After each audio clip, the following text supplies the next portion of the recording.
Tension in the upper back and shoulders is really, really common because there's so many different ways that we often sit and not move the upper back enough, sitting on computers, sitting in the car for a long time. This stretch is going to be a really quick fix to get that upper back, chest, shoulder area feeling really awake and alive again. And all you need is a wall.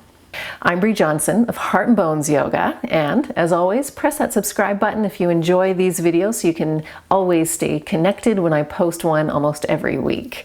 All right, let's get into it. We're going to go right over to the wall here. And you're going to place your upper back right in that space between the shoulder blades. So right here between your shoulder blades, you're going to press that onto the wall. So you'll stand close enough to the wall that you feel connected and press a little bit into that wall. You'll feel like you're a little bit rounded, but that's okay. Feel the space between your shoulder blades gently pressing and connected to the wall. Now, once you've got that, we're going to work on just a little bit of rotation in the upper back, in the thoracic spine. And by pressing the back into the wall, that's going to help us to stay connected and really isolate the movement into your thoracic spine. So what I like to do is place one hand over the chest, the other hand over, one hand over the chest and then one hand underneath and on your solar plexus here. And we're going to just rotate. So the hand on the solar plexus is going to remind you to keep these ribs still so that you're isolating, again, the movement into your thoracic spine. So let's rotate over to one side. I'm moving to the left, and while I'm rotating, I'm feeling my upper back moving off the wall, the right shoulder off the wall, right shoulder blade off the wall. So this is a small twist because we're keeping the rest of the spine at the wall. So rotating and then back to center. Let's do that 2 more times on that direction. Keep the part of your spine that's connected to the wall on the wall, and then move your shoulder blade. If you're going to the left, it would be your right shoulder blade, and then slowly come back. So this is a small movement. And then next time here, you're going to release the hand that's on your chest and reach it over to the side that you're twisting to. Now the work again is trying to keep the low ribs, that space between your shoulder blades on towards the wall as best you can, and use the arm, but reaching from your shoulder blade over and getting an extra nice stretch here.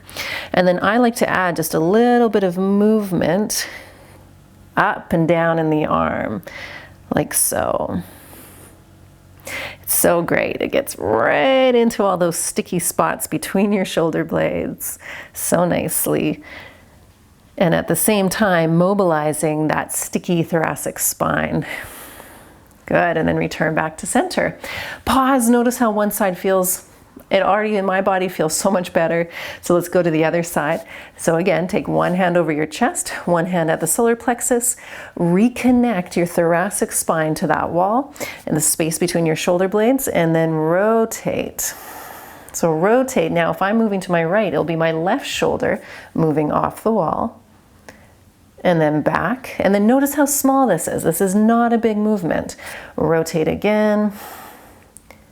Feel all the movement as best you can, going over, through, rotating in the thoracic spine, and then back. And we'll do that again. Rotating, rotating, rotating, and then reach that free arm. So now if I'm rotating to my right, it's that left arm that reaches, adding that twist, but at the same time I'm connecting, trying to stay in the middle. So rotation from the shoulder, thoracic spine, and then lift the arm up and down. And this can be in a way that feels good. It's going to be a little bit different on each side. Reaching your arm up, reaching it here. Moving through just a very gentle range of motion to again get into some of those sticky spots in the spine, in between your shoulder blades. And then back. Take a moment, notice how both shoulders feel, your back feels.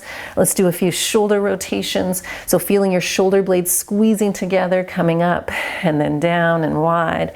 Big circles, and then go the other direction, circling your shoulder blades all around. and then release. Now our last little piece of this stretch, we'll interlace the fingers, and it sometimes will feel good to have the arms inside out, the hands inside out, or sometimes actually feels really nice to keep them in. For this variation, I'm going to keep the hands like this, not turning them inside out. And then we're going to open our elbows out to the side so it feels like we're holding on to a really big beach ball, connecting the thoracic spine, the space between your shoulder blades, to the wall, and then you're going to move and peel that right shoulder off the wall, right shoulder blade off the wall, but keeping the rest of the spine on, and then holding that big imaginary ball, peel the left shoulder blade off the wall, and then do that a few times. So the arms are following the movement of the shoulder blades, pulling away from the wall. Good. And then let's do that a few times, reaching from the space between your shoulder blades, and then adding a little bit more movements. So connecting the movement of the spine through the movement of your arms. Good. And you're trying to create a little bit of resistance while you do this too. So I'm pulling, even though my hands are connected, I'm pulling them apart, creating that place of resistance, and then sweeping them all around. Reaching up and over, but it's trying to stay connected to the wall as best you can. So again, we get deeper into some of those different tissues and layers in your back. Good. Reaching one last stretch up, and then release your arms down. And as always, notice, pause. This is my favorite part. After doing simple movements like this, notice the sensations and feelings in your shoulders, in your back, in your arms. So you can see that it doesn't take a whole hour yoga practice to make a difference. Sometimes you can just do a couple minutes like we did, and it goes a long way. So there you go. Enjoy this. Save this video. Again, feel free to subscribe, because the more you do these little movements more often, the better you'll feel in the long run. So I'm happy to share them with you. Stay tuned for the next video. Thank you.